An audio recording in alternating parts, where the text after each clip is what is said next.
अरे दोस्तों, चैनल पे वापस स्वागत है। तो आज का वीडियो बहुत जरूरी चीज के बारे में है। और सच कहूं तो कभी कभी थोड़ा कंफ्यूजिंग भी होता है। Modern sexual terminology. हम बात कर रहे हैं उन सब शब्दों के बारे में जो आजकल बहुत सुनने को मिलते हैं, लेकिन शायद हम सबको उनका मतलब या उन्हें रेस्पेक्टफुली कैसे इस्तेमाल करना है ये पूरी तरह से नहीं पता होता।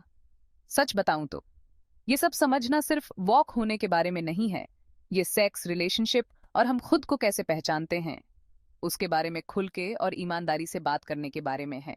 और हाँ, जब हम सब एक ही पेज पर होते हैं तो डेटिंग की दुनिया, दोस्ती और जिंदगी को आमतौर पर कम अजीब बनाता है। सही कहा ना?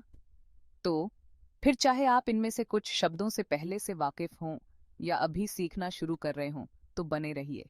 इसे मॉडर्न सेक्सुअल टर्मिनोलॉजी का क्रैश कोर्स समझो, जिसे आसान भाषा में और थोड़ा मजेदार तरीके से समझाया गया है। ठीक है, तो सबसे पहले बात करते हैं सेक्सुअल ओरिएंटेशन की। इसका मतलब है कि आप रोमांटिकली, इमोशनली और सेक्सुअली किसकी तरफ आकर्षित होते हैं। आपने ये तो सुना ही होगा, हेट्रोसेक्सुअल विपरीत जेंडर की तरफ आकर्षित, होमोसेक्सुअल समान जेंडर की तरफ आकर्षित, और बाइसेक्सुअल पुरुष और महिला दोनों की तरफ आकर्षित। लेकिन रुकिए, और भी बहुत कुछ है, क्योंकि सेक्सुअल ओरिएंटेशन एक स्पेक्ट्रम की तरह है। हमारे पास पैन सेक्सुअल भी है, जिसका अर्थ है कि किसी व्यक्ति के जेंडर पहचान की परवाह किए बिना उसकी तरफ आकर्षित होना। इसे ऐसी समझो, आपका दिल उस व्यक्ति के लिए धड़कता है, उसके लेबल के लिए नहीं। और फिर असेक्सुअल है, जिसे अक्सर शॉर्ट में एस कहा जाता है। इसका मतलब है कि ऐसा व्यक्ति जो यौन आकर्षण का अनुभव नहीं करता है। यह याद रखना जरूरी है कि असेक्सुअल लोग रोमांटिक रिश्ते और भावनात्मक जुड़ाव रख सकते हैं। बस हो सकता है कि उन्हें हंकी पंकी वाले पार्ट में कोई दिलचस्पी ना हो। यहाँ ध्यान रखने वाली बात यह है कि हर किसी का सेक्सुअल ओरिएंटेशन अलग और मान्य होता है, और आप जैसे भी पहचान करना चाहें वो बिल्कुल सही है। Now let's talk about gender identity. It's about how you see yourself and what you call yourself, regardless of what is written on your birth certificate. It's about that feeling inside that tells you who you are. Cisgender is a term for people whose gender identity matches the sex they were assigned at birth. But for some people, their internal gender identity does not match that. A transgender person identifies with a gender different from the one they were assigned at birth. We also have non-binary, which means someone who does not strictly identify as male or female. Then we have genderqueer, which is an umbrella term for anyone who does not conform to traditional gender norms. And finally, there's gender fluid, which means someone whose gender identity can change over time. The key thing to remember here is that everyone's gender identity is their own, and it's our job to respect and support it, no matter what. ठीक है, अब बढ़ते हैं मजेदार चीज की तरफ। Sexual behaviour. मजाक कर रहा था थोड़ा बहुत। ये इस बारे में है कि लोग अपनी सेक्सुअलिटी को कैसे व्यक्त करते हैं। हमारे पास मोनोगैमी है, जो सिर्फ एक व्यक्ति के साथ प्रतिबद्ध रिश्ते में होने के बारे में है। फिर पॉलीमोरी है, जिसका अर्थ है एक ही समय में कई रोमांटिक रिश्ते रखना। ये नैतिक गैर एकांगी की तरह है, समझे? स्विंगिंग नैतिक गैर एकांगी का एक और रूप है। और फिर हमारे पास बीडीएसएम है, जो बंधन, अनुशासन, प्रभुत्व, सबमिशन के लिए है। ये सब सहमति और स्पष्ट सीमाओं के साथ है। और अंत में, हम अपनी कामुकता को नहीं भूल सकते। महत्वपूर्ण बात यह है कि इसमें शामिल सभी लोग सहज और सहमति देने वाले हों। चौथा अध्याय, सहमति। ये कोई जटिल बात नहीं है दोस्तों। ठीक है, अब गंभीर बात करते हैं दोस्तों। सहमति, ये बेहद महत्वपूर्ण है और इस पर कोई बहस नहीं हो सकती। सहमति का अर्थ है किसी भी यौन गतिविधि में शामिल सभी लोगों से स्पष्ट, स्वैच्छिक और उत्साही हाँ प्राप्त करना। इसे इस तरह समझें, किसी को चाय पिलाना। आप बिना पूछे किसी पर गर्मागर्म चाय नहीं फेंकेंगे, है ना? सहमति भी वही चीज है, लेकिन सेक्स के साथ। पांचवा अध्याय, रिलेशनशिप स्टाइल। आपके लिए क्या सही है यह खोजना। चलो रिश्तों के बारे में बात करते हैं, क्योंकि बाकी सब चीजों की तरह इसका कोई एक ही तरीका नहीं है जो सभी के लिए सही हो। हमारे पास खुले रिश्ते हैं, जहां पार्टनर इस बात पर सहमत होते हैं कि वे अपने प्राथमिक रिश्ते से इतर अन्य लोगों के साथ यौन या रोमांटिक रिश्ते रख सकते हैं।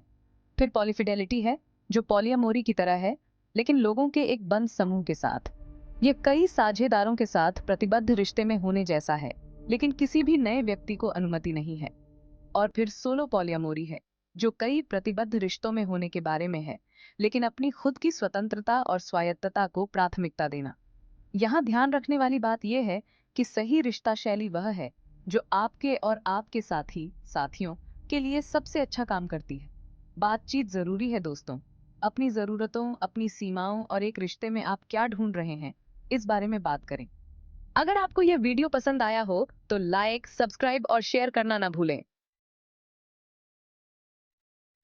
छठा अध्याय, यौन स्वास्थ्य, सुरक्षित रहें, जागरूक रहें। ठीक है, चलो 1 मिनट के लिए यौन स्वास्थ्य के बारे में गंभीरता से बात करते हैं। ये सेक्स और रिश्तों के मामले में आपके शारीरिक, मानसिक और भावनात्मक स्वास्थ्य की देखभाल करने के बारे में है। और यह सिर्फ एसटीआई, यौन संचारित संक्रमण को रोकने के बारे में नहीं है, हालांकि यह निश्चित रूप से इसका एक बड़ा हिस्सा है। सुरक्षित सेक्स महत्वपूर्ण है दोस्तों। कंडोम का इस्तेमाल करें, नियमित रूप से जांच कराएं और अपने साथियों से अपने यौन इतिहास के बारे में बात करें। और अगर आपको एचआईवी का खतरा है तो अपने डॉक्टर से पीआरईपी, प्री एक्सपोजर प्रोफिलैक्सिस के बारे में बात करें, जो वायरस के संकुचन की आपकी संभावना को काफी हद तक कम कर सकता है। लेकिन यौन स्वास्थ्य सहमति को समझने, अपने साथियों के साथ खुली बातचीत करने और अपने शरीर और अपनी सेक्सुअलिटी के बारे में अच्छा महसूस करने के बारे में भी है। ये खुद की देखभाल करने के बारे में है, अंदर और बाहर दोनों तरह से। सातवां अध्याय, यौन रुझान और पहचान, स्पेक्ट्रम का विस्तार होता है। याद है, हमने पहले यौन रुझान और लिंग पहचान के बारे में कैसे बात की थी? खैर, तैयार हो जाइए, क्योंकि मानव यौनिकता की सुंदर विविधता को समझने में हमारी मदद करने के लिए और भी शब्द हैं। उदाहरण के लिए, डेमिसेक्सुअल, जो मजबूत भावनात्मक संबंध के बाद ही यौन आकर्षण का अनुभव करते हैं। फिर सेपियोसेक्सुअल है, जिसका अर्थ है बुद्धिमत्ता की ओर आकर्षित होना। और अंत में ग्रेसेक्सुअल, जो कम तीव्रता के साथ यौन आकर्षण का अनुभव करते हैं। ये शब्द हमें खुद को और एक दूसरे को बेहतर ढंग से समझने में मदद करते हैं। ठीक है, अब इंटरसेक्शनलिटी के बारे में बात करते हैं। यह एक बड़ा शब्द है, लेकिन यह एक बहुत ही महत्वपूर्ण अवधारणा है। मूल रूप से इसका मतलब है कि हम सभी अलग अलग सामाजिक पहचानों से बने हैं, जैसे हमारी जाति, लिंग, यौन अभिविन्यास, वर्ग, क्षमता इत्यादि। और ये पहचानें अलग थलग मौजूद नहीं हैं, वे प्रतिच्छेद करती हैं और ओवरलैप होती हैं, जो दुनिया में हमारे अनुभवों को आकार देती हैं। इसीलिए, उदाहरण के लिए, एक अश्वेत ट्रांसजेंडर महिला को एक श्वेत सिजेंडर महिला की तुलना में अलग अलग चुनौतियों और डिस्क्रिमिनेशन के रूपों का सामना करना पड़ेगा। इंटरसेक्शनलिटी को समझना महत्वपूर्ण है, क्योंकि यह हमें उन तरीकों को पहचानने और उन्हें दूर करने में मदद करता है जिनसे उत्पीड़न की विभिन्न प्रणालियां एक दूसरे को काटती हैं और एक दूसरे पर हावी होती हैं। यह पहचान की जटिलता को पहचानने और सभी के लिए न्याय और समानता के लिए लड़ने के बारे में है। अब आइए यौन अभिव्यक्ति के कुछ अन्य पहलुओं पर गौर करें, जिन पर शायद इतनी व्यापक चर्चा न की गई हो। हमारे पास दृश्य रतिकता है, जो दूसरों को यौन गतिविधि में शामिल देखकर यौन सुख प्राप्त करने के बारे में है, बेशक उनकी सहमति से। फिर प्रदर्शनवाद है, जो इसके विपरीत है। यह दूसरों के सामने खुद को उजागर करके उत्तेजित होने के बारे में है। और अंत में, हम कामुकता को नहीं भूल सकते। ये वस्तुओं, गतिविधियों या शरीर के अंगों में तीव्र और विशिष्ट यौन रुचियां हैं, जिन्हें आमतौर पर यौन नहीं माना जा सकता है। याद रखने वाली महत्वपूर्ण बात यह है कि हर किसी की यौन अभिव्यक्ति उनकी अपनी होती है, जब तक कि यह सहमति से हो और किसी को नुकसान न पहुंचाए।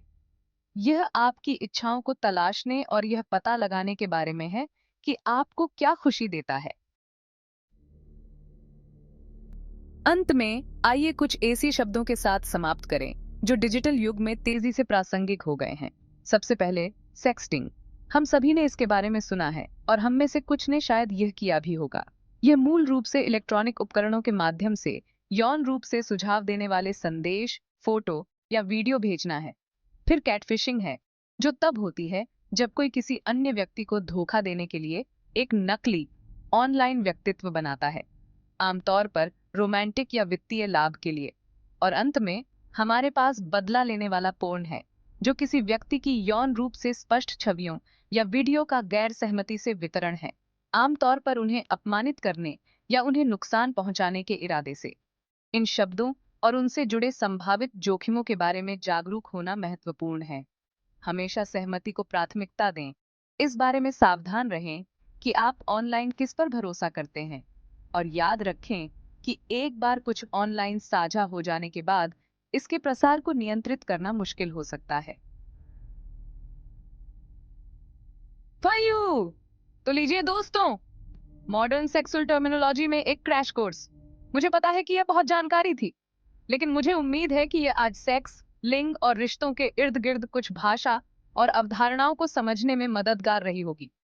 याद रखें, यह सिर्फ एक शुरुआती बिंदु है। सीखने के लिए हमेशा और कुछ न कुछ होता है, और भाषा लगातार विकसित हो रही है।